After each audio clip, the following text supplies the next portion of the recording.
नमस्कार प्यारे बच्चों। एक बार फिर से स्वागत है आप सबका आपके अपने इस ऑनलाइन प्लेटफॉर्म वीर कॉन्सेप्ट पे। कैसे हो आप सब? उम्मीद वो आशा करते हैं कि सब स्वस्थ होंगे, मस्त होंगे और अपनी तैयारी को बहुत बेहतरीन तरीके से कर रहे होंगे। हम कर रहे हैं मॉड्यूल सेकंड और मॉड्यूल सेकंड के तहत जो अपना चैप्टर चल रहा था केबल एंड जॉइंट्स, और ये आज इसकी थर्ड क्लास है। लास्ट क्लास में हमने केबल के चेन से संबंधित कुछ पॉइंट पढ़े थे। उसी टॉपिक को टू भी कंटिन्यू करेंगे क्योंकि इस टॉपिक से रिलेटेड कुछ पॉइंट एक्स्ट्रा है जो मेरे को आपको बताने हैं। सुरक्षा सामग्री के प्रकार और परमेश्वर का तापमान, क्योंकि आपको पता होगा कि कोई भी केबल है वो 40 डिग्री के तापमान पर अच्छे से ऑपरेट होती है, यानी कि रेटिंग फैक्टर बहुत अच्छे से देती है। फिर उसके बाद हम देखेंगे कि तारों की विद्युत धारा वहन क्षमता क्या है। एसी पे और डीसी में किस आपकी विद्युत पर आपकी केबल है वो बहुत अच्छे से ऑपरेट होती है। फिर उसके बाद कोर्स एक्सेस करंट प्रोटेक्शन क्या है, और कोर्स एक्सेस के दौरान आपका रेटिंग फैक्टर क्या है। पेपर में डायरेक्ट आने वाला क्वेश्चन है। बाकी इन चीजों को तो जस्ट आपको सुनना है और ये रेटिंग फैक्टर आपको याद रखने हैं। जैसे क्लोज एक्सेस करंट प्रोटेक्शन में रेटिंग फैक्टर का मान क्या है। ये दो ही क्वेश्चन आपके डायरेक्ट पेपर में आए हुए हैं और आगे भी आने की पूरी पूरी संभावना है। फिर केबल के ऊपर जो आप एक सुरक्षा आवरण लगाते हो, इंसुलेटर के तौर पर आप उसके ऊपर कवर चढ़ाते हो, तो वो कवर आपके कौन-कौन से बने होते हैं, किस-किस चीज़ों के ये कवर बने होते हैं। इनके जस्ट आपको नाम पढ़ने हैं, सुनना है इनको कि कभी-कभार इनकी फुल फॉर्म पूछ ली जाती है, कभी-कभार इनसे रिलेटेड कोई मोस्ट इंपोर्टेंट फैक्टर होगा वो आपका पूछ लिया जाता है। अदरवाइज़ जस्ट आपको इनके नाम पता होना चाहिए, याद भी करने की ज़रूरत नहीं है, नाम पता होना चाहिए, बस ये नाम पढ़ लीजिए अच्छे से, पीडीएफ को बार-बार रिवाइज़ करते रहिए। हालाँकि मैं तो इनको प्रॉपर एक-एक चीज़ को अच्छे से एक्सप्लेन करूँगा, लेकिन मैंने क्या कहा है बस आपको ये पता होना चाहिए कि किसी भी केबल के ऊपर आपने जो सुरक्षा आवरण चढ़ाया है, वो जो प्रोटेक्शन कवर आपने चढ़ाया उसके किन-किन चीज़ों का बना हो सकता है। बस ये आपको नाम ध्यान रखने हैं, कोई इंपॉर्टेंट पॉइंट आएगा तो मैं बता दूँगा। फिर जो आपने उसके ऊपर विद्युत रोधी जो आवरण चढ़ाया उसके अंदर क्या-क्या फीचर्स होने चाहिए। कि उसकी डाइलेक्ट्रिक स्ट्रेंथ होनी चाहिए, ऊष्मा से कम प्रभावित होना चाहिए, मुड़ने वाला होना चाहिए ताकि इंस्टॉलेशन में दिक्कत ना आए, ज्वलनशील होना चाहिए। तो ये फीचर्स आपको मैं बताऊँगा, जो आपने इसके ऊपर आपने सुरक्षा प्रोटेक्शन के तौर पर आपने जो आवरण चढ़ाया है। फिर उसके बाद हम देखेंगे डिफरेंट डिफरेंट प्रकार के केबल्स, और फिर इसके साथ ही आपका ये टॉपिक केबल्स हमारा पूरा हो जाएगा। फिर से मैं ये कहूँगा कि टोटल यहाँ 10 प्रकार की केबल है। पेपर में जो क्वेश्चन आता है पता है क्या है? निम्नलिखित में से कौन-सा एक केबल का प्रकार नहीं है? बस ये सिंपल सा क्वेश्चन। तो हमें ये नाम पढ़ने हैं कि वीआईआर वल्कनाइज्ड इंडियन रबड़ जिसे बोलते हैं, सीटीएस होगी, पीवीसी होगी, लेड सेटेड होगी, टॉरपोरो है ना, ट्रोपोडेओर होगी, लचीली केबल होगी, आर्म केबल होगी, वेदर प्रूफ केबल होगी, पीएमसी केबल होगी, गैस प्रेशर केबल होगी। तो इनके जस्ट आपको नाम पढ़ने हैं। फिर भी मैंने इनको डिटेल से एक्सप्लेन कर रखा है क्योंकि कोई भी बच्चा ये ना कहे कि सर ये केबल थी तो सही लेकिन ये थी क्या? क्या इसके चीज़ अंदर लगी थी? कितने टेम्परेचर के तापमान पर ऑपरेट हो रही थी? फ्लेक्सिबल केबल थी, उसके अंदर कौन-कौन से फीचर्स थे? तो उसके लिए ना सारे के सारी केबलों को मैंने यहाँ डिटेल से एक्सप्लेन कर रखा है। लेकिन मैंने क्या कहा है भाई, तुमको इनके जस्ट केबल के नाम ध्यान रखने हैं। बस सुन लीजिए, समझने की कोशिश कीजिए। पेपर में बहुत ही आसान मॉड्यूल होता है ये। सिंपल सा क्वेश्चन आता है लेकिन एज़ पर भाई टीचर होने के नाते मेरे को ये डिटेल से बताने पड़ रहे हैं, सारी की सारी चीज़ों के कॉन्सेप्ट क्लियर करने पड़ रहे हैं, है ना? जैसे आपसे केबल के ऊपर जो अचालक आपने चढ़ाया है, वो किन-किन चीज़ों का बना हो सकता है? जस्ट ये नाम आपसे पेपर में पूछे जाते हैं, अदरवाइज़ डिटेल से नहीं पूछा जाता। और जो आज की इस क्लास में कोर्स एक्सेस और क्लोज एक्सेस इनकी डेफिनेशन क्या है और उनका रेटिंग फैक्टर क्या है, वो आपसे पेपर में डायरेक्ट पूछा जाएगा। तो ये क्लास फिर से हमने यूट्यूब पे बिल्कुल फ्री ऑफ कॉस्ट रखी है, ओपन रखी है ताकि बच्चों का 1 या 2 नंबर का बेनिफिट हो, और जो बच्चा कंप्लीट सिलेबस करना चाहता है उसके लिए, है ना, आपको हमारी ऐप पे जाना पड़ेगा। वीर कॉन्सेप्ट से अपनी नाम से अपनी ऐप है, और बैच के रिगार्डिंग कोई भी आपका डाउट है तो 82 954, है ना, ये मेरा कॉन्टैक्ट नंबर है, 38 575, 38 575, इस पे आप संपर्क कर सकते हो। बैच में कंटेंट कुछ ऐसा दिया जा रहा है कि आप जॉब लगने के बाद इसको पढ़कर पढ़ाने भी लग जाना, इतने डिटेल से हम कंटेंट को करा रहे हैं। और इस बैच की वैलिडिटी टिल सिलेक्शन तक है, जब तक आपका सिलेक्शन ना हो तब तक आपका बैच ये बना रहेगा। और बहुत ही जल्द, है ना, हम आपके एक एमसीक्यू बैच स्टार्ट कर रहे हैं। तो इन क्लासों का देखने का बहुत ही फायदा होगा आपको, क्योंकि यहाँ तो मैं डिटेल से बता रहा हूँ, फिर मैं पेपर में उसी चीज़ में से निचोड़ कर, है ना, कुछ सिलेक्टेड चीज़ें निकाल कर आपको क्वेश्चन के माध्यम से बताऊँगा। तो इन क्लासों को देखने का तब बहुत फ़ायदा आपको मिलेगा जब आप एमसीक्यू वाला बैच जॉइन करोगे। तो उसके लिए भी आपको हमारी ऐप पे ही जाना पड़ेगा और ऐप पे ही आपको प्रीवियस ईयर के अकॉर्डिंग एचएसएससी के पैटर्न के अकॉर्डिंग मॉक टेस्ट नजर आएंगे। 50 मॉक टेस्ट मात्र 99 रुपीज में, जिसमें सभी के सभी प्रीवियस ईयर के क्वेश्चन है। तो अब स्टार्ट करेंगे अपनी क्लास को सरस्वती माता का नाम लेके। जय सरस्वती माँ। सबसे पहले हम देखते हैं केबल का चयन किस आधार पर हम करें। हालांकि ये टॉपिक हमने लास्ट क्लास में स्टार्ट कर लिया था, लेकिन प्रॉब्लम क्या हुई कि इससे रिलेटेड कुछ पॉइंट रह गए थे, तो उन्हीं पॉइंटों को टू बी कंटिन्यू करते हुए मैं यहाँ पढ़ा रहा हूँ कि विद्युत वायरिंग के प्रयोग में के लिए, मतलब प्रयोग में विद्युत वायरिंग एक चीज हमने देखी थी कि भी कोई भी चालक है, चालक कोई भी हो सकता है, लेकिन चालक को हम तार कब कहेंगे, जब उसका एक निश्चित व्यास होगा और निश्चित क्रॉस सेक्शन एरिया होगा। भाई गोलाई के तो चालक तो कोई भी हो सकता है, मेरी ह्यूमन बॉडी भी तो एक चालक है, लेकिन उसी चालक को हम तार कब बोलेंगे, जब एक निश्चित व्यास में हो और एक निश्चित क्रॉस सेक्शन एरिया हो। अच्छा, उस तार को केबल कब बोला जाएगा, जब उसके ऊपर हम कवर चढ़ा देंगे तो उसको केबल हम बोलेंगे।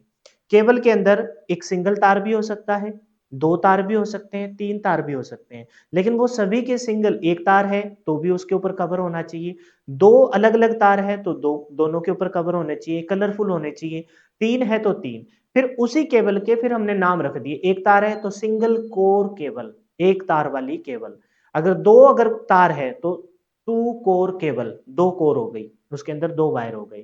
फिर तीन अगर तार है तो थ्री कोर केबल, अलग तीनों कोरों के ऊपर अलग अलग से कवर होगा, और फिर तीनों को इकट्ठा कर कर हम एक और अचालक आवरण चढ़ा देंगे, जो आज की इस क्लास में हम अलग अलग प्रकार के आवरण वाले नाम भी पढ़ने वाले हैं। फिर तीन और एक आधी केबल हो तो 3.5 कोर केबल। इस प्रकार से हमने केबल की डेफिनेशन देखी थी। ये इस वजह से बता रहा हूँ क्योंकि ये हमने पिछली क्लास में किया है, तो कुछ बच्चे वहां बैच में नहीं है तो उनको पता लग जाए। तो विद्युतिक वायरिंग में प्रयोग किए जाने वाले केबल का चयन विद्युत धारा वहन क्षमता।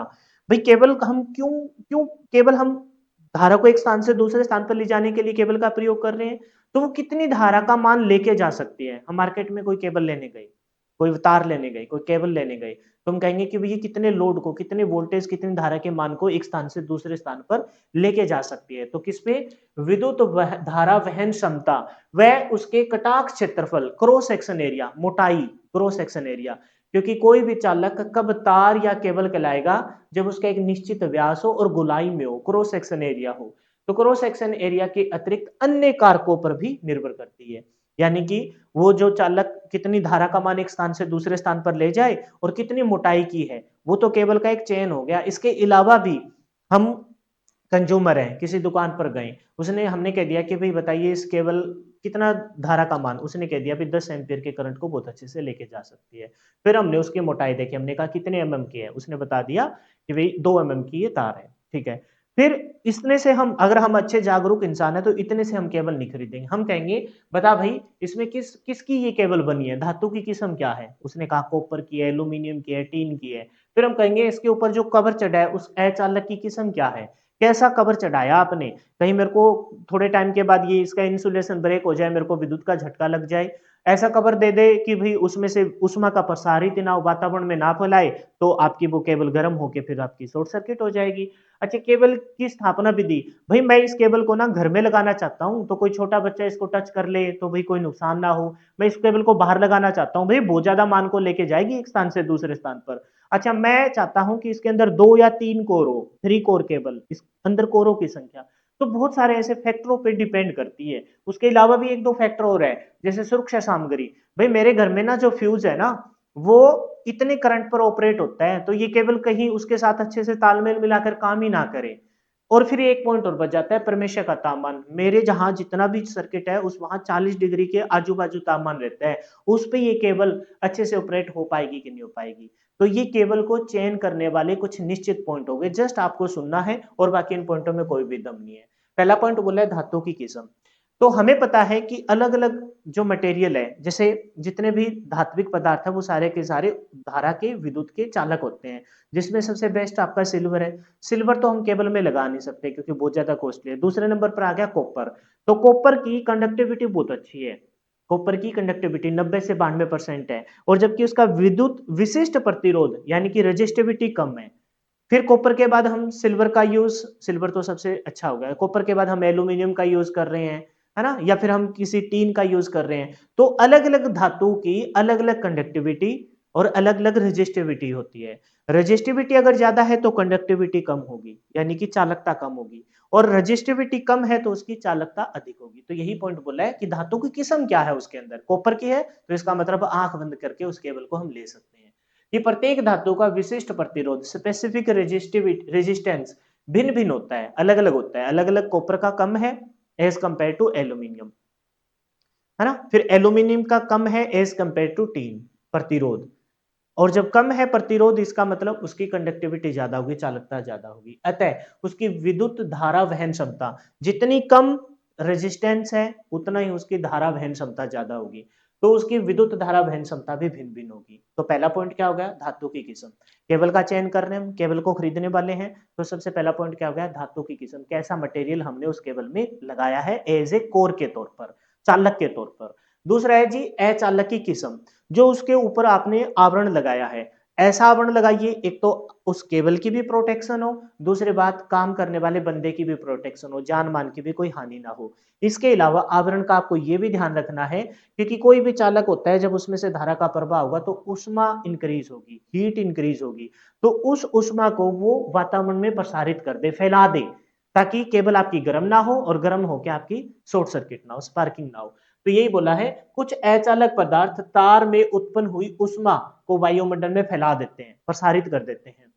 अतः केबल में प्रयुक्त अचालक पदार्थ उसके कार्यकारी तापमान के फलत उसकी विद्युत धारा वहन क्षमता को प्रभावित करता है। यानी कि तापमान को फैला देंगे तो विद्युत धारा की मान को ज्यादा वो एक स्थान से दूसरे स्थान पर लेके जाएगी। हमें धारा वहन क्षमता के मान को भी विशेष करके अपने माइंड में रखना है कि जितनी ज्यादा धारा का मान लेके जाएं उतना ही वो अच्छी केबल मानी जाएगी, क्योंकि मेन पर्पज क्या है, धारा को एक स्थान से दूसरे स्थान पर लेके जाना। तो कुछ ऐसा अचालक आवरण लगाएं जो उष्मा को वातावरण में फैला दे ताकि वो ज्यादा से ज्यादा विद्युत धारा वहन क्षमता कर पाए। ठीक है। केबल की स्थापना विधि, बहुत सारे लोग क्या करते हैं, ये इस फैक्टर को इग्नोर कर देते हैं। समझिए इस बात को, अगर आप इंडोर लगा रहे हो, घर के अंदर लगा रहे हो, भूमिगत लगा रहे हो, तो हमें उस केबल के ऊपर एक अचालक पदार्थ तो ऑलरेडी लगा है, उसके ऊपर एक प्रोटेक्शन और देनी होती है ताकि कोई गलती से, क्योंकि टाइम टू टाइम जब समय बीतेगा तो ये जो अचालक है वो आपका किसी कोई चोट लगने की वजह से, कोई कट लगने की वजह से ब्रेक हो गया, तो घरों में काम करने वाले छोटे बच्चे हैं जिनका हाथ पहुंच जाए तो वो इसको खींच भी लेते हैं कभी कभार, तो हम इसके ऊपर ना एक कंड्यूट पाइप लगा देते हैं ताकि एक एक्स्ट्रा से एक प्रोटेक्शन हो। तो इस पॉइंट को भी विशेष ध्यान रखा जाता है कि हम घर के अंदर लगा रहे हैं या घर के बाहर लगा रहे हैं। घर के अंदर लगा रहे हैं और एक्स्ट्रा से उसके ऊपर कंड्यूट पाइप आपने लगा दी तो भाई उसका अब वो उष्मा को वातावरण में प्रसारित नहीं कर पाएगी वो केबल, इसका मतलब उसकी धारा वहन क्षमता घट जाएगी। तो ये एक बहुत इंपॉर्टेंट पॉइंट है कि आखिरकार हम केबल को स्थापित क्या कर रहे हैं। तो इसके लिए बोला है, खुले वातावरण में स्थापित केबल कंड्यूट आदि में स्थापित केबल की अपेक्षा अधिक विद्युत धारा वहन कर सकते हैं, क्योंकि जो खुले वातावरण में है वो तो अपनी ऊष्मा को वातावरण में प्रसारित कर देंगे क्योंकि उसके ऊपर एक और लेयर नहीं है, प्रोटेक्शन लेयर नहीं है, क्योंकि खुले वातावरण में स्थापित केबल की ऊष्मा वायुमंडल में फैलती रहती है। ये भी इंपॉर्टेंट पॉइंट हो गया। कोरों की संख्या, जितनी ज्यादा कोर होगी उतनी ऊष्मा बढ़ेगी, उतनी ही धारा वहन क्षमता कम होगी। तो कोरों की संख्या भी डिपेंड करती है कि कितनी कोर की केबल हम खरीद रहे हैं। कोर केबल में कोरों की संख्या बढ़ जाने पर उसके चारों ओर सराउंडिंग का तापमान बढ़ जाता है और फलतः उसके विद्युत वहन क्षमता घट जाती है। तो ये पॉइंट है जो ऑलरेडी हम पढ़ चुके हैं, धातु की किस्म, अचालक की किस्म, है ना, कोर केबल की स्थापना विधि, इंडोर है या आउटडोर, या फिर कोरों की संख्या। इसके अलावा जो पॉइंट है वो है जी सुरक्षा सामग्री का प्रकार। सुरक्षा सामग्री से संबंधित क्या क्या चीज समझते हो, एक मैंने टॉपिक कराया था अगर तुमको याद हो, हमने पढ़ा था विद्युत परिपथ, इलेक्ट्रिक सर्किट। उसमें हम डेफिनेशन के तौर पर पढ़ रहे थे कि किसी स्रोत, कोई सेल, बैटरी, है ना, से एक अव्यय से निकलने वाली विद्युत धारा डिफरेंट डिफरेंट, है ना, सामग्रियों से गुजरती हुई उसी अव्यय उपभोक्ता युक्ति से गुजरती हुई तार के माध्यम, तार या केबल के माध्यम से उसी स्रोत के दूसरे, है ना, दूसरे अव्यय पर पहुंच जाए तो उसे एक हम विद्युत सर्किट कहते हैं, और कोई विद्युतीय कार्य संपन्न हो जाए जैसे पंखे का चल जाना, ट्यूबलाइट का ऑन हो जाना। समझ गए इस बात को?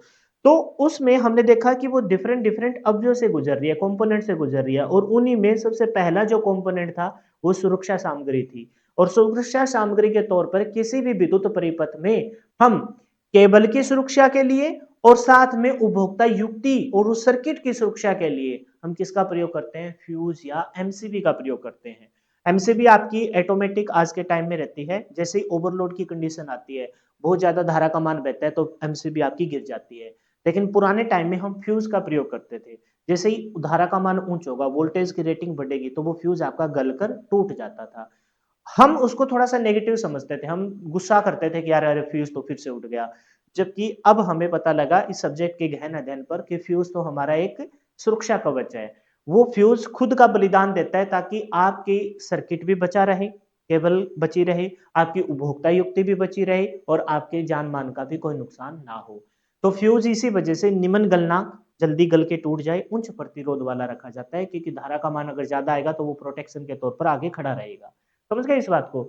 तो केबल हम लगा रहे हैं तो केबल कुछ ऐसी होनी चाहिए जो सुरक्षा सामग्री के साथ तालमेल के साथ अच्छे से ऑपरेट हो जाए।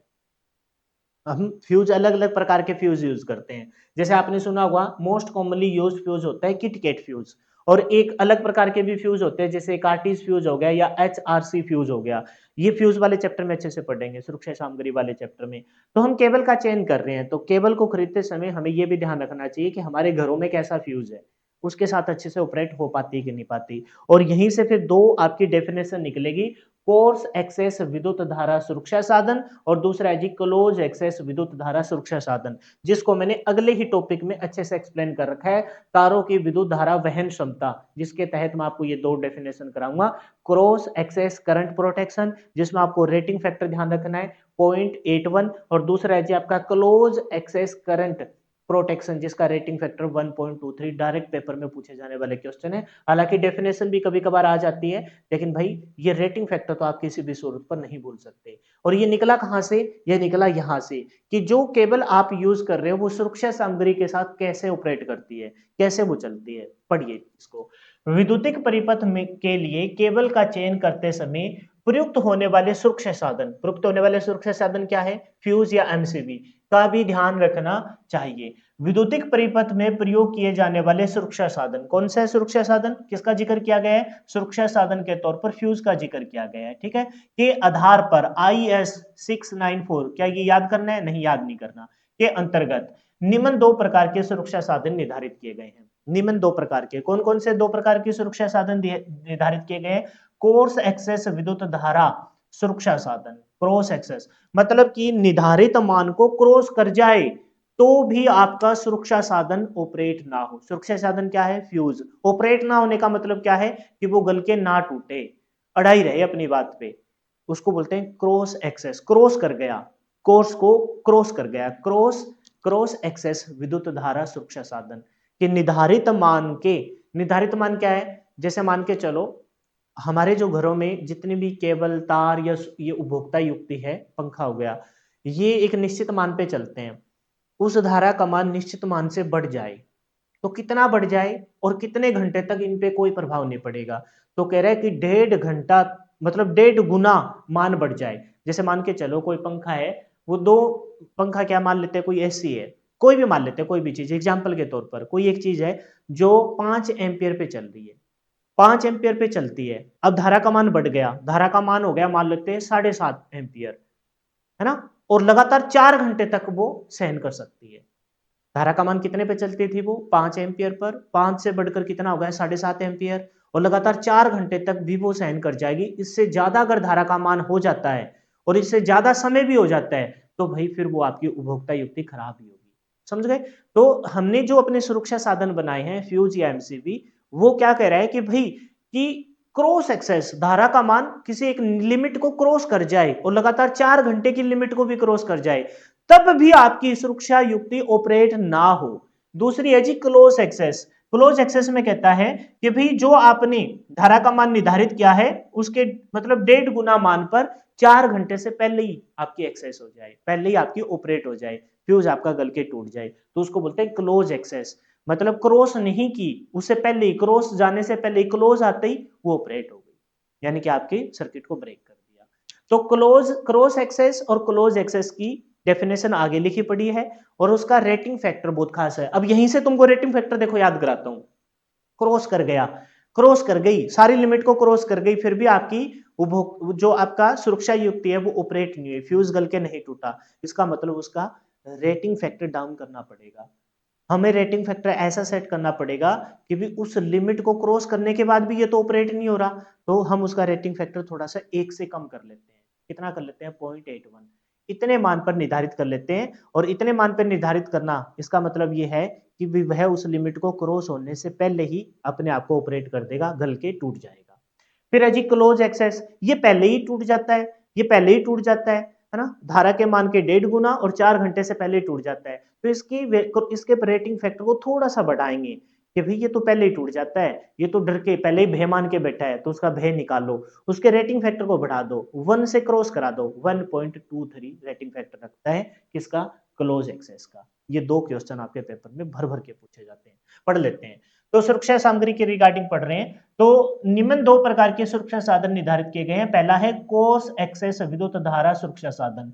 इस प्रकार का फ्यूज निर्धारित लोड धारा मान के 1.5 गुना धारा मान पर लगातार 4 घंटे तक भी प्रचालित नहीं होता। क्रॉस कर गया, भाई कोई यादवादी नहीं है, वो कह रहा हम नहीं टूटेंगे, हमारे अंदर क्षमता है। अरे भाई क्षमता के लिए नहीं लेके आए, तुम्हारी तो सॉफ्टनेस के लिए लेके आए हैं तुमको। फ्यूज का मतलब क्या है? सॉफ्टनेस। निम्न गलनांक, गलनांक कम होना चाहिए उसका, जल्दी गल के टूट जाना चाहिए, ये नहीं टूट रहा। वो कह रहा है क्रॉस एक्सेस, हम इस लिमिट को क्रॉस कर जाएंगे। कह रहे हैं कि इस प्रकार का फ्यूज निर्धारित लोड धारा मान के 1.5 गुना धारा मान पर लगातार 4 घंटे तक भी प्रचालित नहीं होता। प्रचालित नहीं होता मतलब फ्यूज गल के नहीं टूटता। सामान्य इसमें कौन सा फ्यूज रखते हैं? किट-कैट फ्यूज, अर्थात पिघलता नहीं है और परिपथ को तोड़ता नहीं। सामान्यतः किट-कैट फ्यूज इस प्रकार का सुरक्षा साधन है।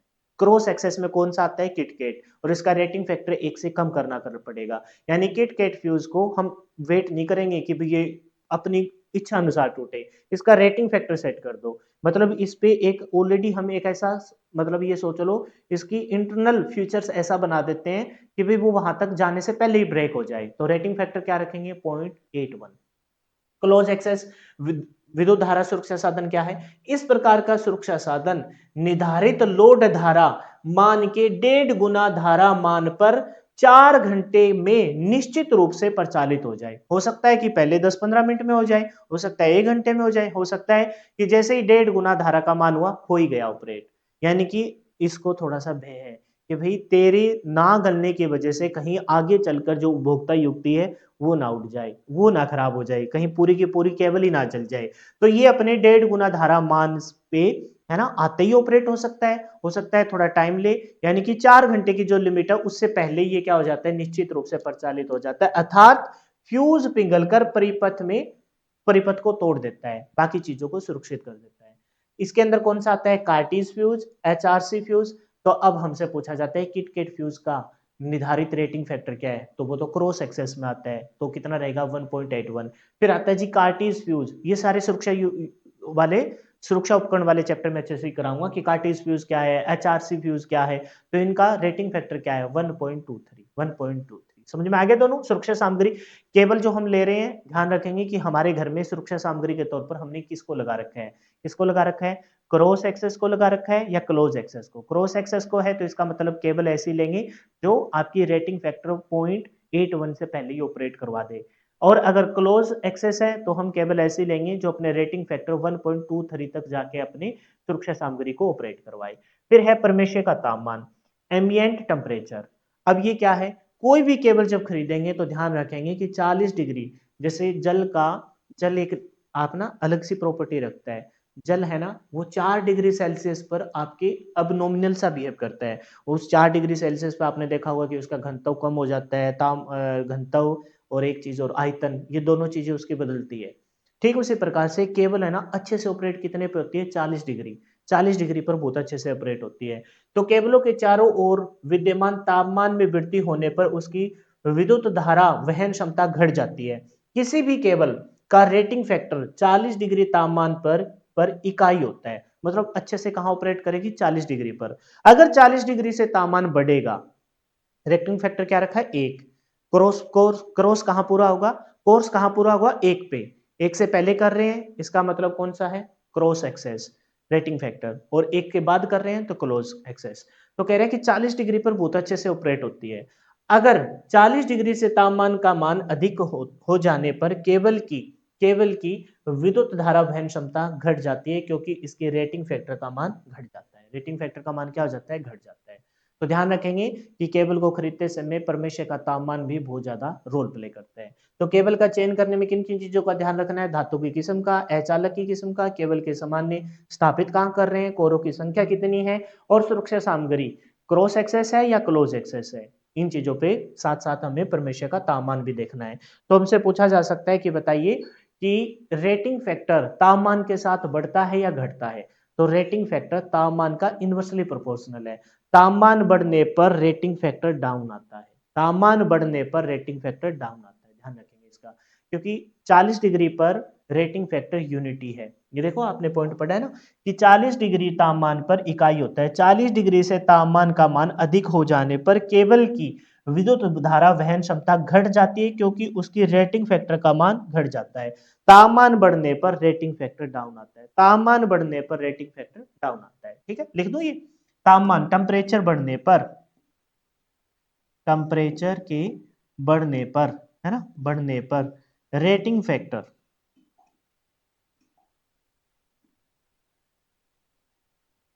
रेटिंग फैक्टर,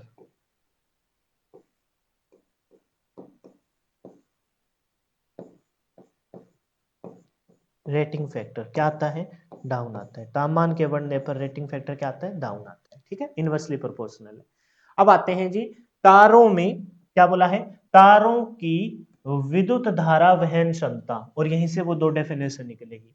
विद्युत धारा वहन क्षमता, ये विद्युत धारा वहन क्षमता का मतलब क्या है, भाई कोई तार कितनी धारा के मान को एक स्थान से दूसरे स्थान पर लेके जा सकता है। विद्युत धारा,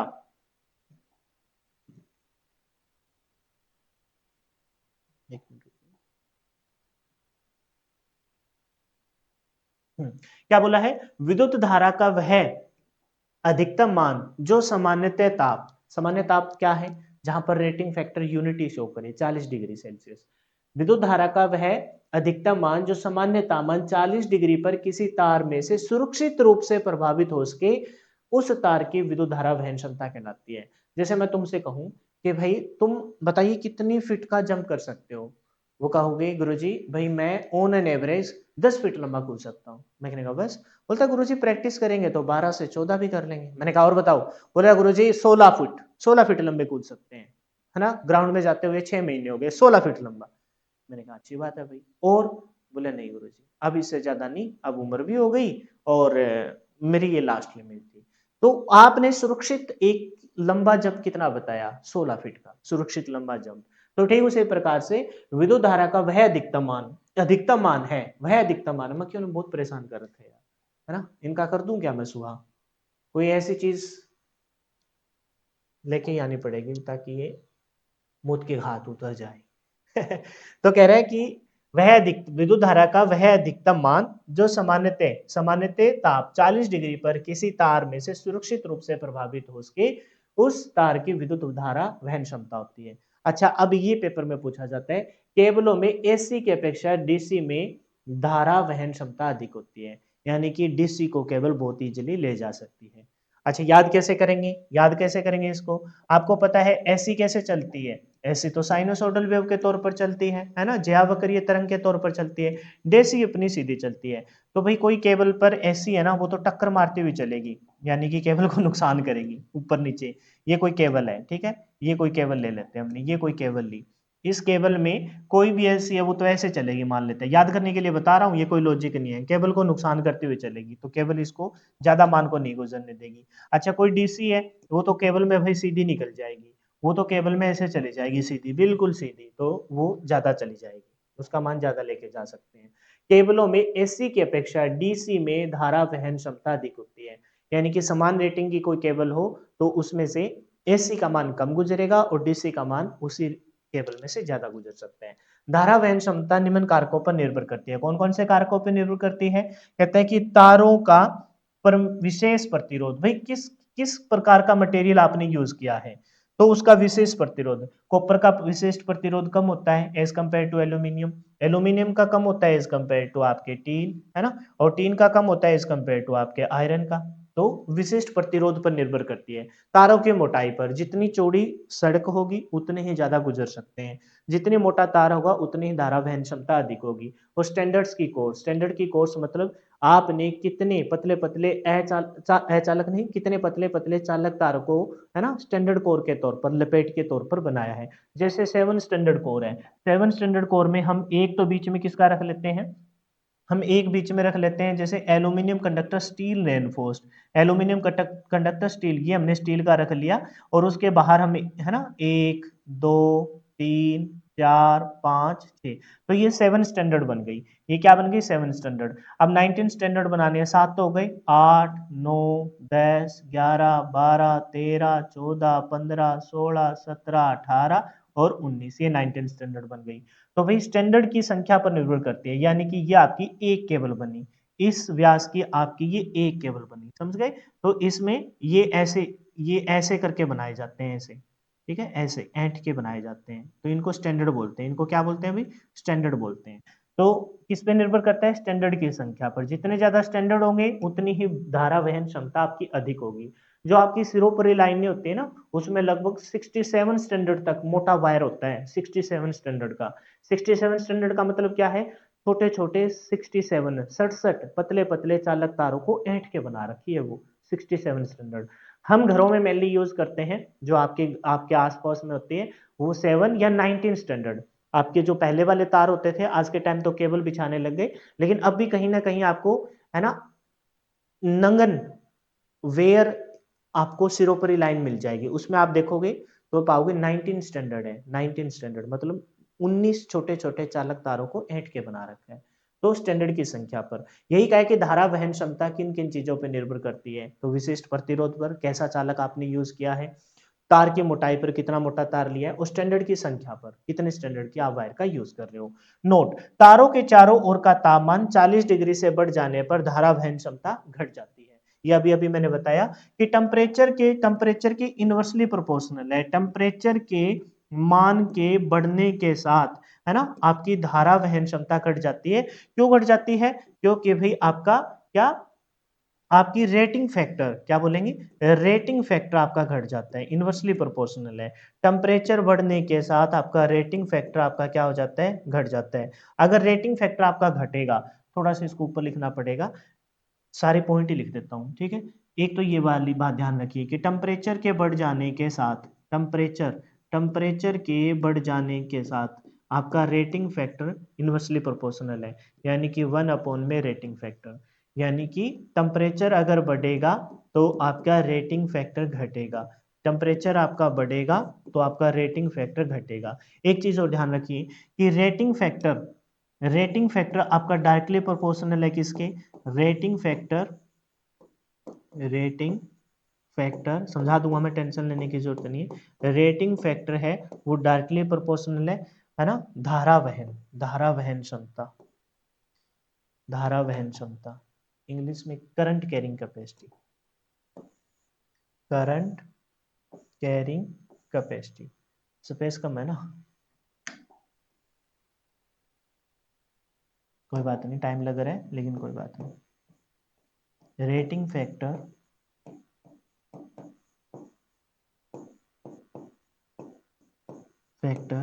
डायरेक्टली प्रोपोर्शनल है करंट कैरिंग कैपेसिटी। इस बात का मतलब क्या है? इस बात का मतलब यह है कि अगर आपका रेटिंग फैक्टर ज्यादा है तो इसका मतलब आपकी करंट कैरिंग कैपेसिटी ज्यादा है। और अगर आप, अच्छा पहले ऊपर से स्टार्ट करो, अगर आपका टेम्परेचर बढ़ रहा है तो आपका रेटिंग फैक्टर घट रहा है। टेम्परेचर बढ़ रहा है तो आपका रेटिंग फैक्टर घट रहा है। टेम्परेचर बढ़ने के साथ आपका रेटिंग फैक्टर घटता है, ये बात मैंने यहाँ बताई थी। टेम्परेचर बढ़ने के साथ रेटिंग फैक्टर आपका घटता है। किसी किसी तार का टेम्परेचर बढ़ गया, कोरों की संख्या से बढ़ गया, है ना, हो सकता है कि भाई इंडोर लगा दी, बढ़ गया, हो सकता है ज्यादा तार, ज्यादा विद्युत धारा लेके जा रहे हो, बढ़ गया, हो सकता है कि आपने कोई ऐसा चालक पदार्थ लगाया जिसका विशिष्ट प्रतिरोध ज्यादा है। विशिष्ट प्रतिरोध ज्यादा है मतलब प्रतिरोध धारा को उष्मा के तौर पर नष्ट करता है, प्रतिरोध धारा को उष्मा के तौर पर नष्ट कर रहा है, उष्मा को बढ़ा रहा है, तो इस वजह से आपका टेम्परेचर बढ़ रहा है। टेम्परेचर बढ़ा, आपका रेटिंग फैक्टर डाउन हुआ। अगर आपका रेटिंग फैक्टर डाउन हुआ तो आपकी करंट कैरिंग कैपेसिटी भी डाउन हो जाएगी। करंट कैरिंग कैपेसिटी भी आपकी डाउन हो जाएगी। यानी कि रेटिंग टेम्परेचर बढ़ने पर आपका रेटिंग फैक्टर क्या होता है, रेटिंग फैक्टर आपका डाउन आता है। टेम्परेचर बढ़ने पर आपका रेटिंग फैक्टर क्या आता है, आपका रेटिंग फैक्टर डाउन आता है। और रेटिंग फैक्टर आपका डाउन आ गया, इसका मतलब आपकी रेटिंग फैक्टर आपका डाउन आ गया, इसका मतलब आपकी करंट कैरिंग कैपेसिटी भी घट जाएगी। तो ये थोड़ा सा रिलेशन आपको ध्यान रखना है। 40 डिग्री पर आपकी धारा वहन क्षमता अधिकतम होती है, क्योंकि उस पर आपका रेटिंग फैक्टर क्या होता है, 1 होता है। अब रेटिंग फैक्टर की बात ही चल रही है, तो ये दो डेफिनेशन बहुत खास है।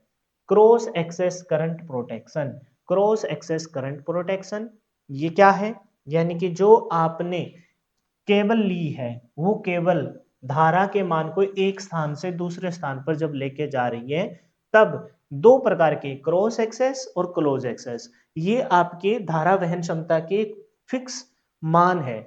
इतने मान पर, यानी धारा का मान एक निश्चित मान था, उसके अधिक मान पर, 1.5 गुना अधिक मान पर, है ना, लगातार 4 घंटे तक कोई अगर केबल लेके जा रही है, तो उस पर भी कोई आपकी सुरक्षा युक्ति ऑपरेट नहीं हुई, तो इसका मतलब अब उस केबल का रेटिंग फैक्टर आपको डाउन रखना पड़ेगा। कितना रखना पड़ेगा, 0.81। और अगर ऑपरेट हो गई सुरक्षा युक्ति, तब उसका रेटिंग फैक्टर आपको थोड़ा सा 1 से अप रखना पड़ेगा। कितना रखना पड़ेगा, 1.23। इसी को हम पढ़ते हैं। एक्सेस का अर्थ होता है निर्धारित मान से अधिक होना।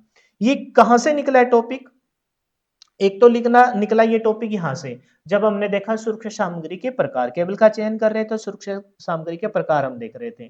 दूसरा हमने देखा कि कोई भी तार है, वो विद्युत धारा वहन क्षमता उसकी क्या है, कितना वो अपने किस तापमान पर कितना अधिकतम मान धारा का एक स्थान से दूसरे स्थान पर लेके जा सकता है, इन पॉइंटों पर डिपेंडेंट होते हुए तो फिर हमने देखा कि क्रॉस एक्सेस और क्लोज एक्सेस करंट प्रोटेक्शन आए।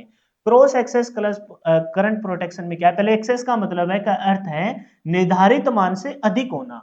यदि धारा, कोई भी निश्चित धारा है, रेटेड धारा आईएल की 1.5 गुना हो जाती है, मतलब कोई एक निश्चित धारा हमने ले ली, वो अपने मान से 1.5 गुना अधिक हो गई, है ना, रेटेड धारा, है ना, यदि कोई धारा रेटेड धारा की 1.5 गुना हो जाती है, तो इस प्रकार की डिवाइस 4 घंटे तक ऑपरेट नहीं होती, तो उसको बोलते हैं क्रॉस एक्सेस। यानी कि हमने अपनी लिमिट को क्रॉस कर दिया। हम एक निश्चित धारा अब जो चल रही है, वो रेटेड धारा, है ना, लाइन करंट की 1.5 गुना है। रेट, अब जो धारा का मान है, वो निश्चित धारा, जो धारा हम चाह रहे थे उसका 1.5, जैसे मान के चलो आपने बारात का कोई खाने पीने का बंदोबस्त करना था, बारात आने वाली थी, तो हलवाई ने पूछा, ये एग्जांपल मैं पहले भी दे चुका हूं किसी टॉपिक में, हलवाई ने पूछा कि भाई साहब कितने कितने लोगों का बंदोबस्त करूं, तो आपने कहा कि भैया 250 एक तो बराती है, 100-150 मेरे परिवार के हो जाएंगे, 50 और लगा लो, 500 का कर दो। हलवाई ने कहा चलो 750 का, चलो 750 का कर देते हैं, है ना, कुछ बच जाएगा तो आपकी भाजी भूजी बन जाएगी, अगर और भी एक्स्ट्रा बच जाएगा तो हम जिस मतलब जो खर्चा पानी है वो हम लेके अपनी दुकान पे ले जाएंगे, हम बेच लेंगे।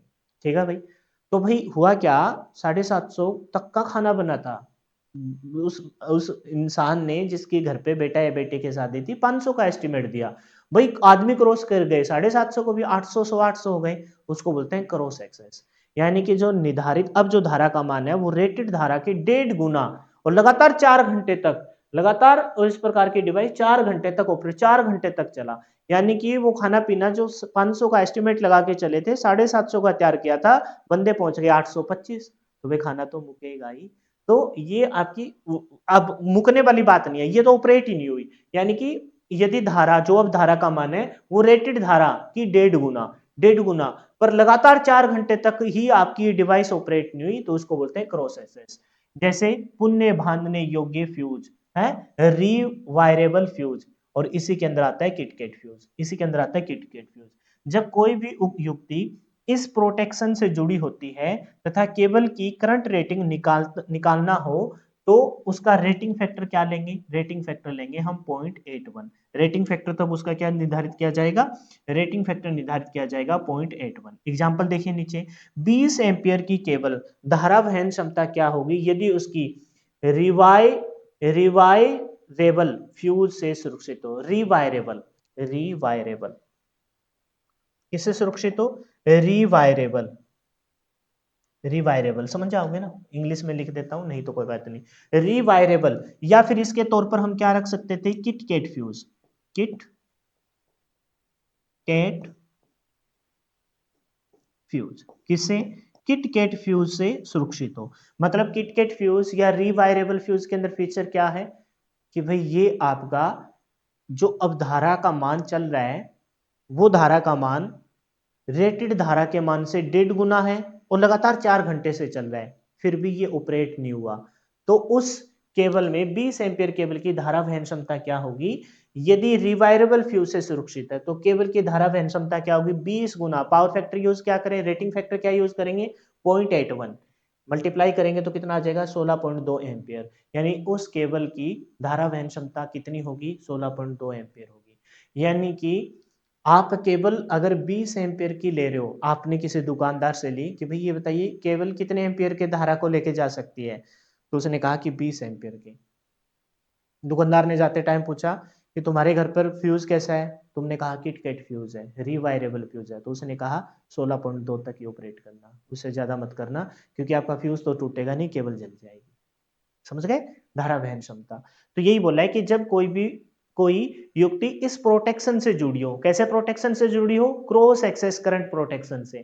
क्रॉस एक्सेस प्रोटेक्शन में जैसे कौन सी सुरक्षा युक्ति, रिवायरेबल युक्ति, रिवायरेबल फ्यूज या किटकेट नामक फ्यूज से जुड़ी हो, तब तथा केबल की करंट रेटिंग निकालना हो, मतलब करंट केबल की औकात निकालना हो, तो रेटिंग फैक्टर 0.81 यूज करेंगे। एग्जांपल देखिए, 20 एम्पियर की 20 एम्पियर केबल की धारा वहन क्षमता क्या होगी, कितने धारा के मान को लेके जा सकती है, क्योंकि हमने इसके अंदर कौन सा क्रॉस एक्सेस करंट प्रोटेक्शन लगा रखा है, रिवायरेबल प्रोटेक्शन लगा रखी है, रिवायरेबल फ्यूज या किटकेट फ्यूज लगा रखा है, तो केबल की धारा वहन क्षमता 20 एम्पियर गुना में रेटिंग फैक्टर 0.81, यानी 16.2 एम्पियर तक इसको हम ऑपरेट कराएंगे। इससे ज्यादा पर ऑपरेट करवाने पर आप तो सोचोगे कि फ्यूज उड़ जाएगा, भाई फ्यूज तो नहीं उड़ेगा, केबल उड़ जाएगी, फ्यूज तो उड़ेगा नहीं और क्या उड़ जाएगी, केबल उड़ जाएगी। समझ गए क्रॉस एक्सेस क्या है। दूसरा है जी क्लोज एक्सेस। इस प्रोटेक्शन में यदि धारा आई रेटेड धारा की 1.5 गुना हो जाती है, तो इस प्रकार की डिवाइस 4 घंटे से पहले ही ऑपरेट हो जाएगी। यानी कि आपका फ्यूज ऑपरेट हो जाना मतलब फ्यूज गल के टूट जाएगा। इसमें हम क्या यूज करते हैं, एचआरसी फ्यूज, कार्टिज फ्यूज और सर्किट ब्रेकर आदि फ्यूज का यूज करते हैं। जब कोई युक्ति इस प्रकार के प्रोटेक्शन, कैसे क्लोज एक्सेस करंट प्रोटेक्शन, जिसमें कोई भी आपकी अब जो धारा का मान रेटेड धारा से 1.5 गुना अधिक है, हो सकता है 1.5 गुना होते ही ऑपरेट हो जाए, हो सकता है 10, 15, 20 मिनट, लेकिन 4 घंटे से ज्यादा समय नहीं लेगा, उससे पहले ही ऑपरेट हो जाएगा, गल के टूट जाएगा।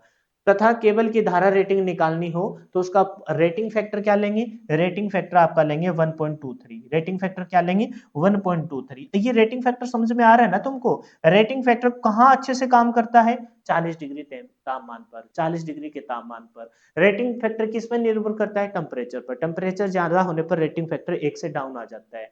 तो रेटिंग फैक्टर अगर डाउन आएगा तो इसका मतलब कौन सा होगा, क्रॉस एक्सेस होगा। रेटिंग फैक्टर का मान बढ़ रहा है, एक से ज्यादा जा रहा है, तो कौन सा होगा, क्लोज एक्सेस होगा। एग्जाम्पल के तौर पर 16 एम्पियर की केबल धारा वहन क्षमता क्या होगी यदि वह excess current protection, excess current protection मतलब एचआरसी फ्यूज से जुड़ी हो, कैसे फ्यूज से जुड़ी हो, जैसे एचआरसी फ्यूज से जुड़ी हो, या फिर किससे जुड़ी हो, कार्टिज फ्यूज से, या किससे जुड़ी हो, कार्टिज फ्यूज से, या सर्किट ब्रेकर फ्यूज से, सर्किट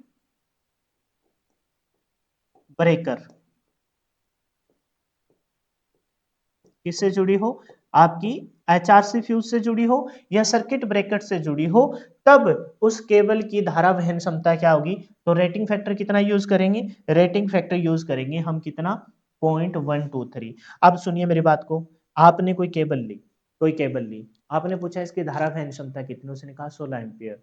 अच्छा ठीक है, अच्छा आप बोल रहे हैं कि अच्छा ठीक है 16 एम्पियर तक केबल चल सकती है, तो भाई 12 एम्पियर तक के मैं धारा का मान को गुजारूंगा। उसने कहा अच्छा क्या तुम्हारे घर पर किटकेट फ्यूज है, रिवायरेबल फ्यूज है, आपने कहा नहीं मेरे घर पर तो एचआरसी फ्यूज है, सर्किट ब्रेकर है मेरे पर। अच्छा यार तुम्हारे घर पर एचआरसी फ्यूज और सर्किट ब्रेकर है, टेंशन ना लो 16 एम्पियर से भी ज्यादा चलाना। आपने कहा ऐसे कैसे, ऐसे इस वजह से भाई कि आपके घर पर जो फ्यूज है वो आपका क्लोज एक्सेस करंट प्रोटेक्शन है। यानी कि अगर कोई ऐसा कोई केस आता है तो भाई आपका आपका फ्यूज़ ब्रेक हो जाएगा, केबल पे कोई नुकसान नहीं होगा क्योंकि उसका रेटिंग फैक्टर 1.23 है। रेटिंग फैक्टर आपका क्या है इस केबल का 1.23 पर आप इसे ऑपरेट कर सकते हो।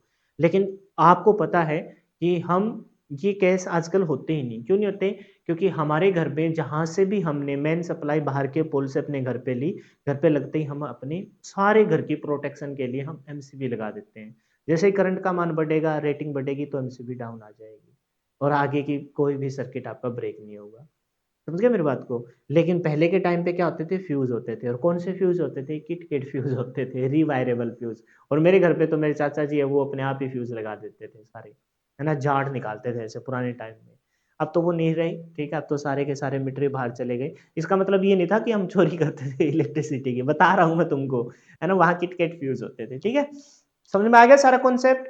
तो ये 2 डेफिनेशन कौन सी? क्रॉस एक्सेस जिसमें कोई भी सुरक्षा युक्ति लगातार जो अब धारा का मान है वो रेटेड धारा से 1.5 गुना अधिक और लगातार 4 घंटे पर भी ऑपरेट ना हो, तो इसका मतलब आपकी cross excess protection, current protection है। इसमें आपका कौन सा फ्यूज आता है? रिवायरेबल फ्यूज या उसे किटकेट फ्यूज बोलते हैं और इसका रेटिंग फैक्टर 1 से कम रखना पड़ेगा, 0.81 रखना पड़ेगा। क्लोज एक्सेस में आपको पता है कोई भी आपकी अब धारा का मान रेटेड धारा से जैसे ही 1.5 गुना अधिक हुआ तो आपका फ्यूज ऑपरेट हो जाएगा या फिर 4 घंटे से पहले ऑपरेट हो जाएगा। तो उसमें रेटिंग फैक्टर आपको 1 से अधिक रखना पड़ेगा। आप नहीं चाहोगे कि इतना जल्दी ब्रेक हो जाए, तो कितना रखना पड़ेगा? भई आप चाहोगे कि 4 घंटे तक आपकी सुरक्षा युक्ति है वो चलती रह सकती है इस पे, तो वो तो जैसे ही 1.5 गुना करंट हुआ वो तो टूट जाएगा। नहीं, हम चाहते हैं कि इसका रेटिंग फैक्टर थोड़ा-सा बढ़ा दो, कम से कम 3, 4, 5 3 ती 2, 3 ढाई 3 घंटे तक तो वो निकाले और उसके बाद क्या पता आपका धारा का मान ऑटोमेटिक ही कम हो जाए। तो रेटिंग फैक्टर क्या रखना पड़ेगा? 1.23 1.23 बताइए समझ में आया कि नहीं आया? क्लियर है? अब देखते हैं जी केबल के अचालक।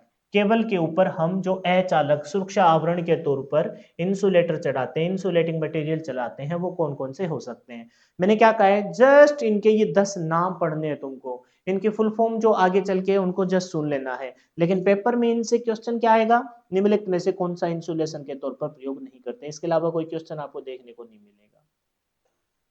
तो नाम पढ़ते हैं पहले और फिर इनको वन बाय वन हम एक्सप्लेन भी करेंगे, लेकिन मैंने पहले बता दिया काम का सिर्फ इतना सा है कि आप ये ध्यान रखो कि केबल के ऊपर अचालक के तौर पर क्या-क्या चीज़ों का हम प्रयोग करते हैं। सबसे पहले रबर होगा, ठीक है? फिर उसके बाद वल्कनाइज्ड इंडियन रबर, उसी रबर में उसकी स्ट्रेंथ को बढ़ाने के लिए, डाइलेक्ट्रिक स्ट्रेंथ के बढ़ाने के लिए, उसके अच्छे से ज़्यादा टेम्परेचर पर ऑपरेट करने के लिए, क्योंकि टेम्परेचर तो बढ़ेगा केबल का, क्योंकि जब धारा को एक स्थान से दूसरे स्थान पर हम लेके जाएँगे, एसी को लेके जाते हैं, इलेक्ट्रॉन का आदान-प्रदान होता है। इलेक्ट्रॉन जब टकराएँगे तो आपकी विद्युत को ऊष्मा के तौर पर नष्ट करेंगे, है ना? तो आपके टेम्परेचर बढ़ेगा। तो विद्युत के ऊष्मा के तौर पर नष्ट करने वाला तो प्रतिरोध होता है, लेकिन वैसे भी इलेक्ट्रॉन टकराते हैं तो ऊष्मा इंक्रीज़ होती है। तो वल्कनाइज्ड इंडियन रबर, फिर आपका संश्लेषित कागज, कागज भी आपका क्या होता है? ऐज़ ए इंसुलेटर की तरह व्यवहार करता है। लेकिन वो भी हमने कागज में भी अच्छा कागज ले लिया, उसे बोलते हैं संश्लेषित कागज। उसमें और अच्छा, उसकी ऊपर हमने एक लैमिनेटेड परत चढ़ा दी, उसको बोलते हैं वर्निश कागज, वर्निश कैम्ब्रिक, है ना? वर्निश कैम्ब्रिक हो जाएगा। फिर पीवीसी का यूज़ करेंगे, पॉलीविनाइल क्लोराइड, है ना? यूज़ करेंगे। ये क्या है? हम इस केबल के ऊपर, ये क्या है? 3 कोर 4 कोर केबल है। इस कोर के ऊपर हमने अलग-अलग से अचालक पदार्थ लगा रखे हैं। इनका ज़िक्र नहीं किया जा रहा, इनका ज़िक्र किया जा रहा है ना? केवल अचालक, केबल के इंसुलेटिंग के तौर पर। फिर वल्किंत बिटुमिन का यूज़ करेंगे, फिर गट्टा-पर्चा, ये क्या है गट्टा-पर्चा? एक सिंपल सी लाइन है वो आपको पढ़नी है। फिर एस्बेस्टस का यूज़ करेंगे, सुना होगा ये नाम तो। रेशम या सूत का भी यूज़ कर सकते हैं, इनेमल अचालक का भी आप प्रयोग कर सकते हो। तो ये नाम ध्यान रखने हैं। उसमें मोस्ट इम्पोर्टेंट नाम है वो इधर ही आ गए और एक नाम यहाँ से उठा लेंगे। ये विटामिन वाला भी हो जाए, गट्टा-पच्चा नहीं पूछता, एस्बेस्टस पूछ लेता है, सूत और रेशम का आपको पता ही होगा। यहाँ से कोई खास नहीं, बस ये ध्यान रखेंगे। रबड़, वल्कनाइज्ड इंडियन रबड़, फिर संश्लेषित कागज, फिर वर्निश कैम्ब्रिक, फिर पीवीसी। पीवीसी और वल्कनाइज्ड इंडियन रबर्स की फुल फॉर्म भी आपके पेपर में पूछी भी जाती है। अब वन वन बाय करके वन इनको पढ़ लेते हैं। एक बार फिर से सुन लीजिए, रबड़ हो गया, वेल्कनाइज्ड इंडियन रबर, दो तो इधर ही हो गए। फिर कागज से रिलेटेड ये दो है, कागज संश्लेषित कागज और वर्निश कैम्ब्रिज, वर्निश कैम्ब्रिज ये कागज से रिलेटेड है। पीवीसी होगी, नाम सुना ही आपने, नाम तो सुना ही होगा, ठीक है। फिर वल्कनित विटोमिन, फिर गट्टा पर्चा एस्बेस्टस, ये थोड़ा सा हो जाता है इंपॉर्टेंट। सूत व रेशम का प्रयोग हम करते हैं चालक के तौर पर। फिर इनेमल ए कागज, है ना, इनेमल ए चालक, कागज नहीं ए चालक। आइए वन बाय वन करके इनको पढ़ना स्टार्ट करते हैं।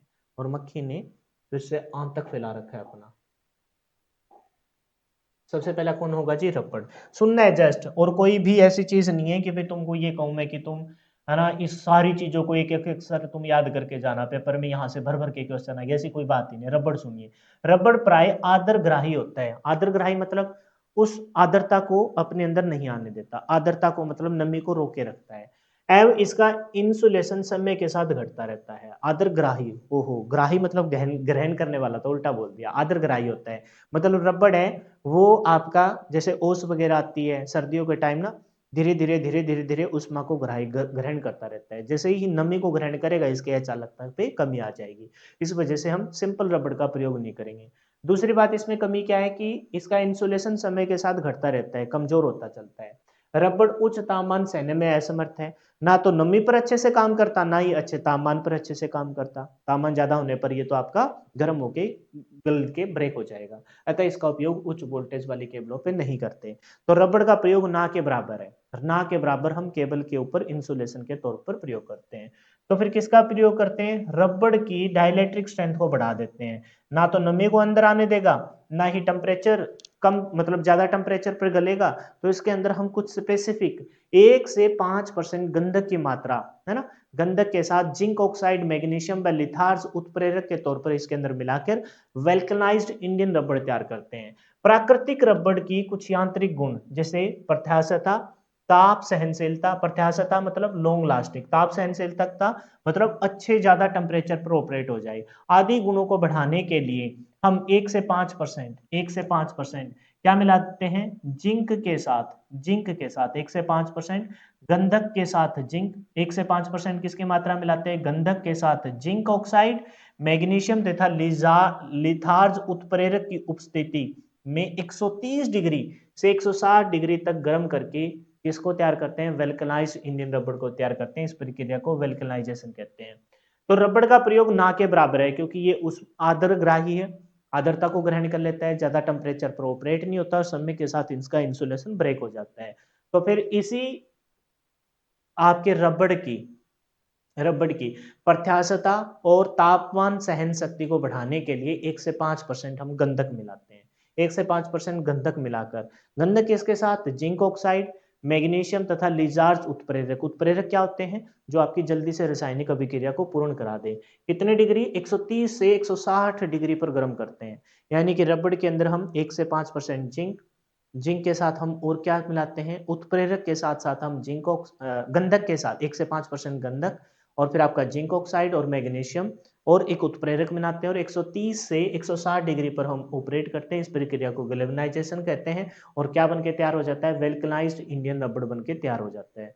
तो हो सकता है पेपर में ऐसे पूछा जाए कि रबड़ से वेल्कनाइज्ड इंडियन रबड़ बनाने के लिए हम किसकी मात्रा मिलाते हैं? तो 1 से 5% गंधक पूछ लिया जा सकता है। गंधक के साथ और क्या पूछा नहीं गया है, पूछ लिया जा सकता है, तो जस्ट सुन लेना।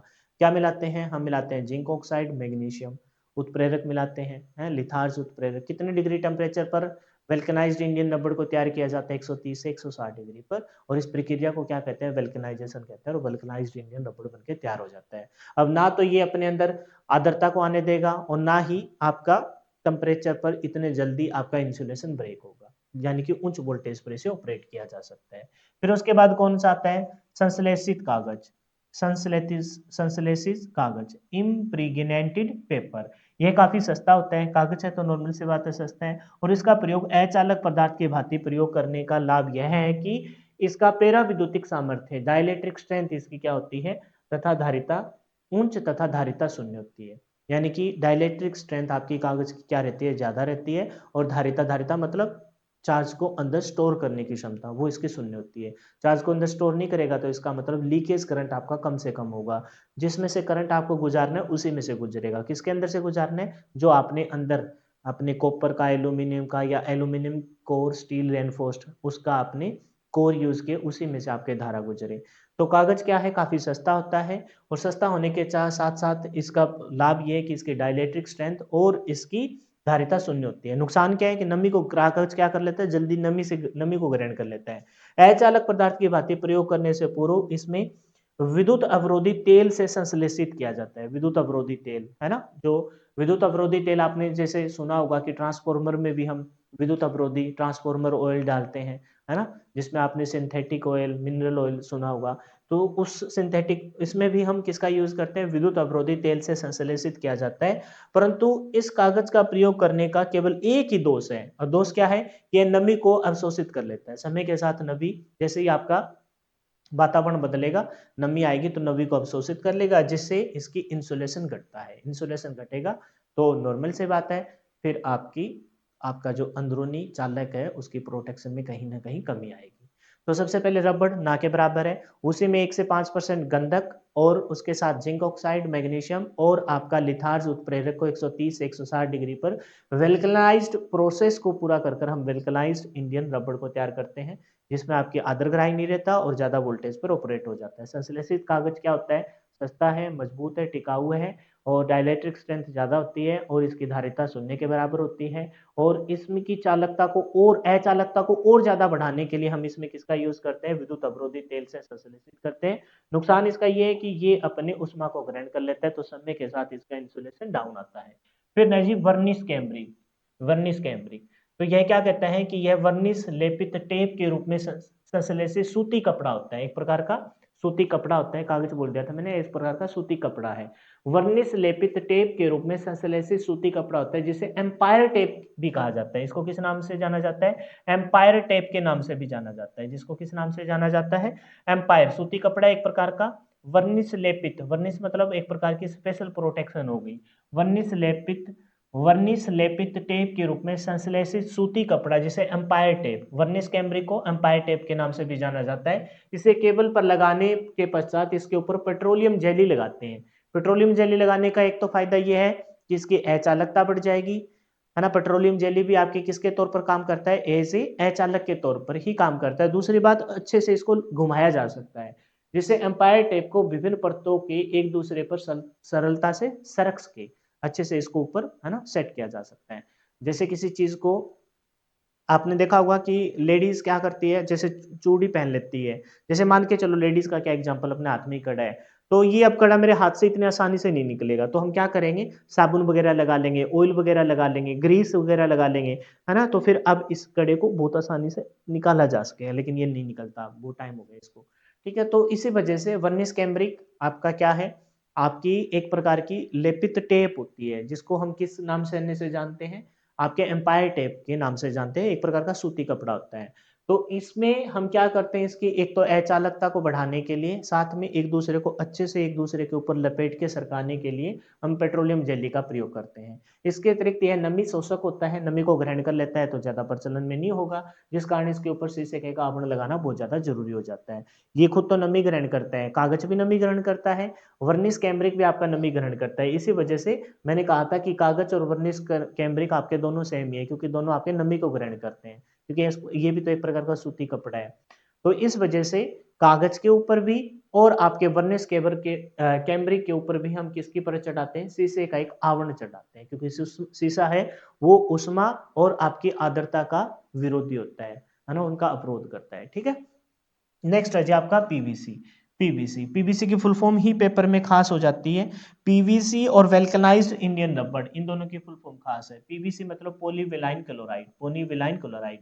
यह एक थर्मोप्लास्टिक संश्लेषित रेजिन है। क्या है? ये एक थर्मोप्लास्टिक संश्लेषित रेजिन है।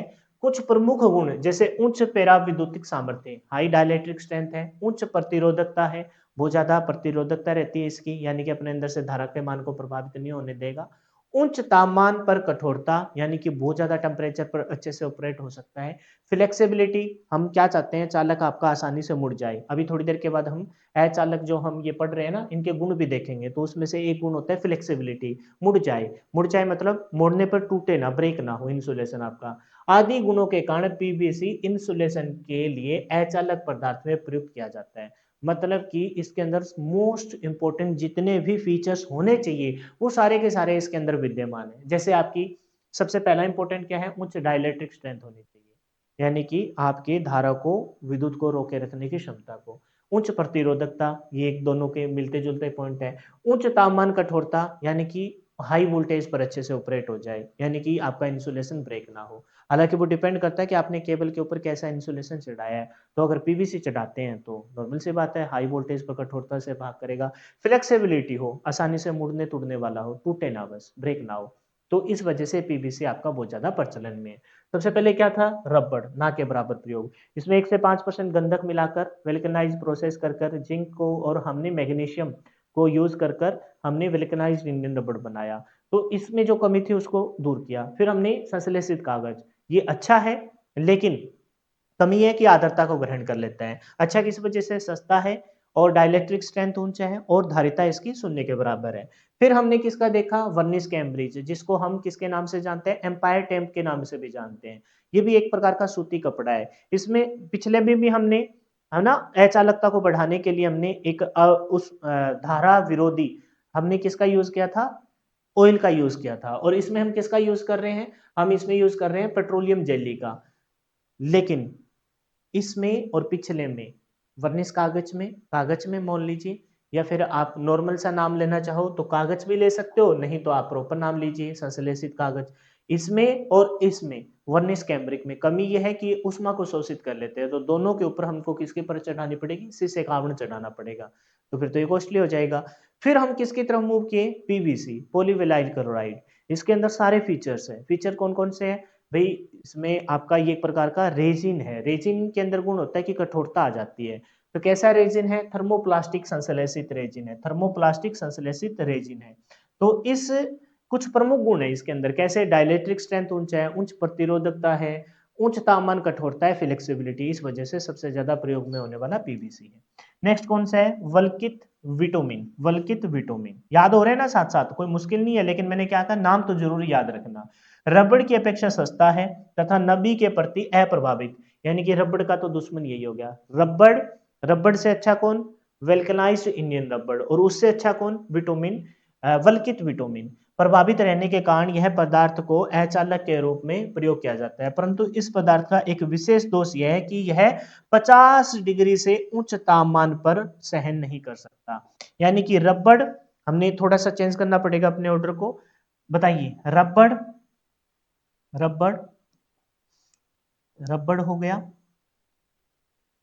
रबड़ के बाद कौन लिखेंगे? बल्कित बिटुमिन। रबड़ के बाद कौन आ जाएगा? बल्कित बिटुमिन। बिटुमिन, बिटुमिन से काम चला लूं, बिटुमिन, बल्कित बिटुमिन। और फिर उससे अच्छा कौन हो जाएगा? उसके अच्छा हो जाएगा वल्कनाइज्ड इंडियन रबड़। ये मैंने क्यों लिखा है? हालांकि इस बिटुमिन का यहाँ कोई लिंक नहीं था, लेकिन मैंने बस तुमको ये एक लिंक के तौर पर याद करवा दिया। ये आर्द्रग्राही होता है और ज्यादा टेम्परेचर पर ऑपरेट नहीं होता। ये कम आर्द्रग्राही होता है, ये कम आर्द्रग्राही होता है, रबड़ से सस्ता भी होता है, तो इससे हमने थोड़ा सा बेटर रख लिया है इसको। लेकिन ये 50 डिग्री से ज्यादा तापमान पर ऑपरेट नहीं होता। फिर इसी रबड़ में 1 से 5% गंधक, जिंक ऑक्साइड आदि वादी उत्प्रेरक को मिलाकर 130 से 60 डिग्री वल्कनाइजेशन प्रोसेस करके हमने वल्कनाइज्ड इंडियन रबड़ तैयार कर दिया, जो आर्द्रग्राही भी है और ज्यादा टेम्परेचर पर ऑपरेट भी हो सकता है। ठीक है।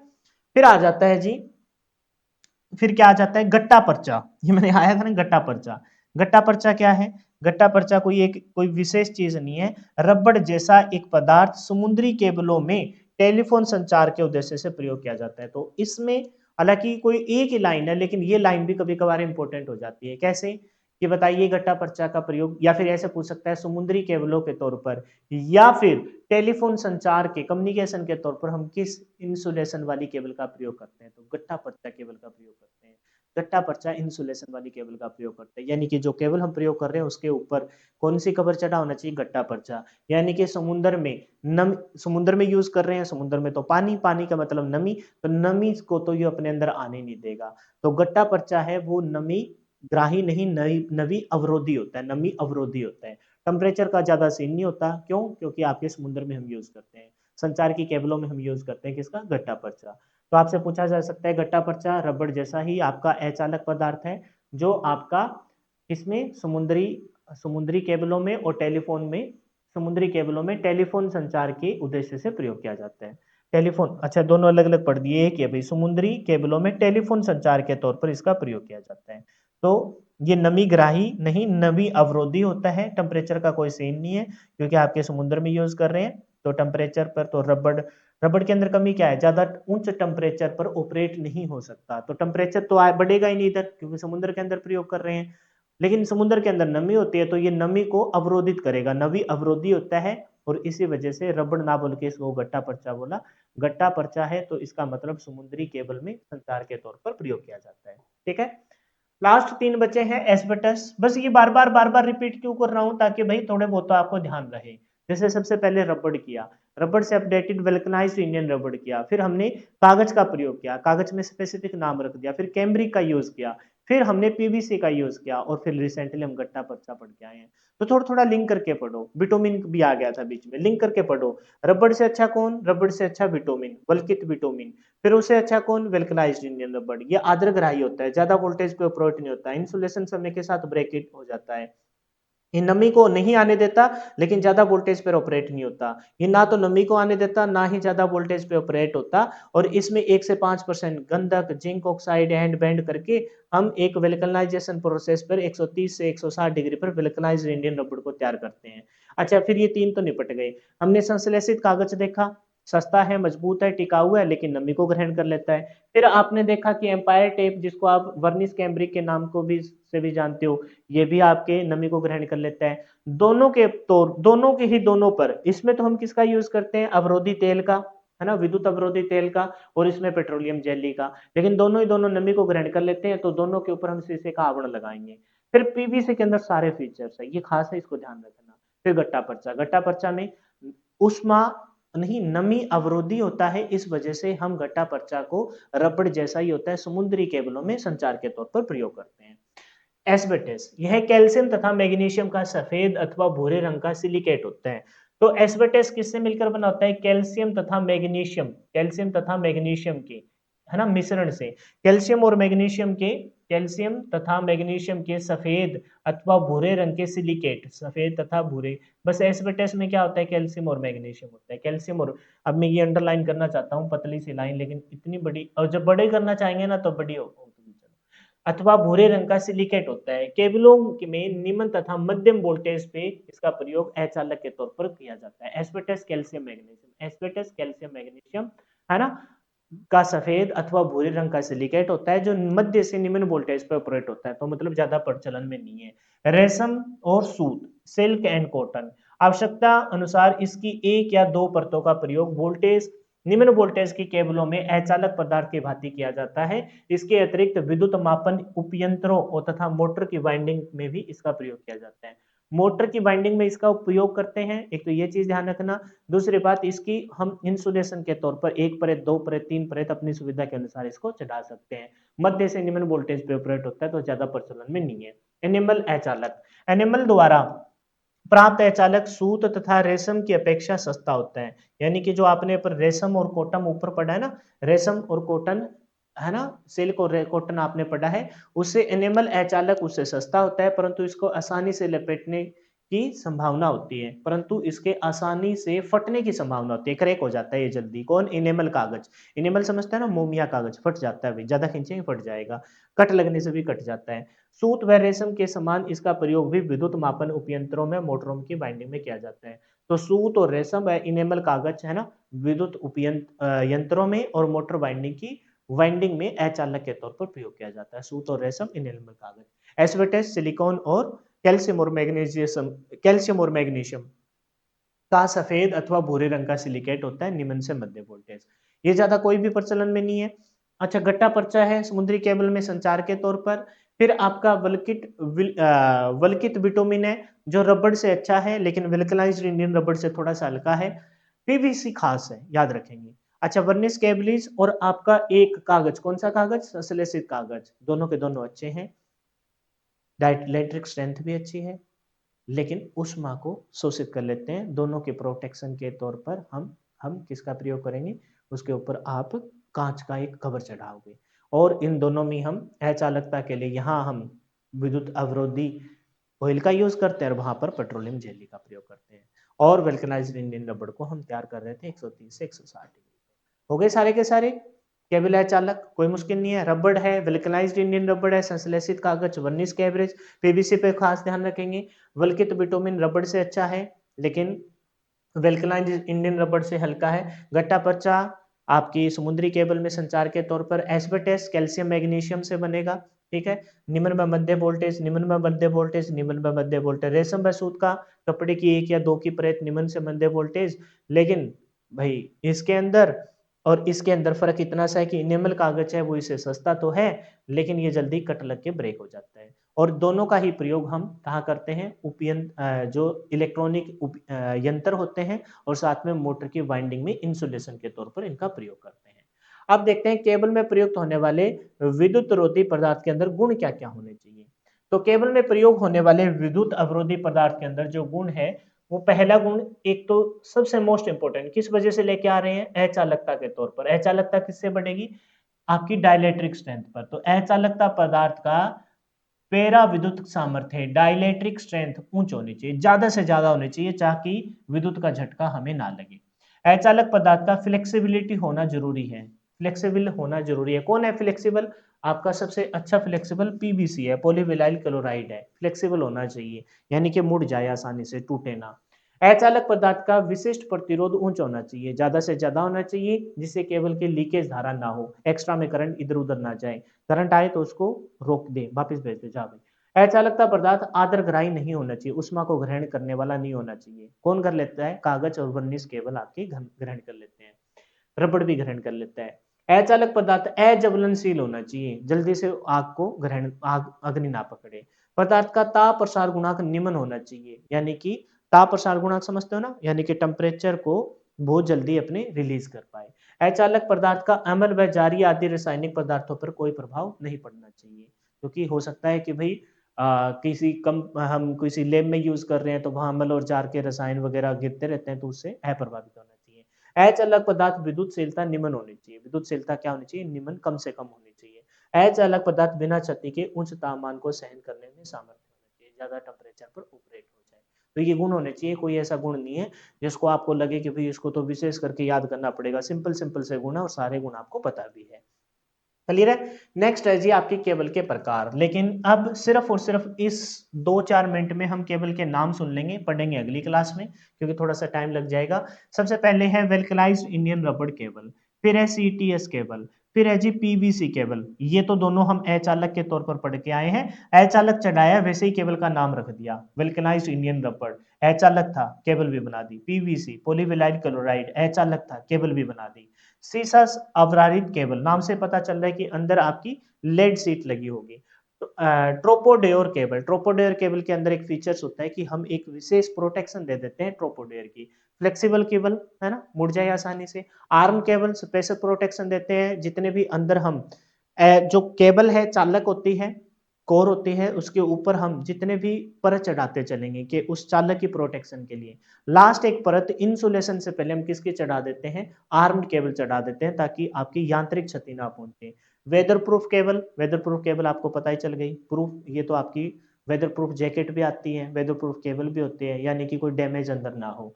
जहां पर लोड ज्यादा पड़े तो इन दोनों प्रकार की केबल का हम प्रयोग करें, दबाव ज्यादा पड़े ताकि अंदर के चालक पर कोई प्रभाव ना पड़े।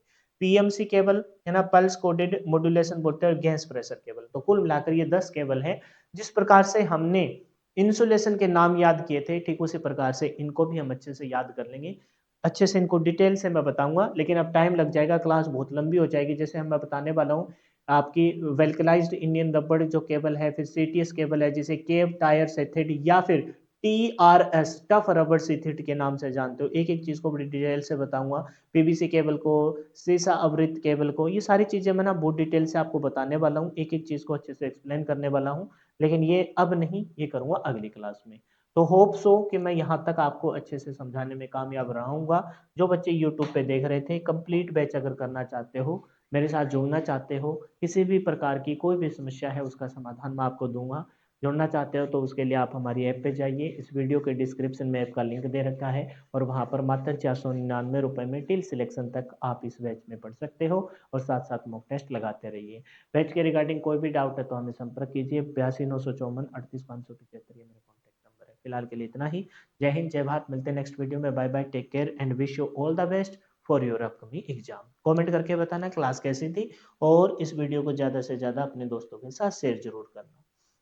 Bye bye, take care.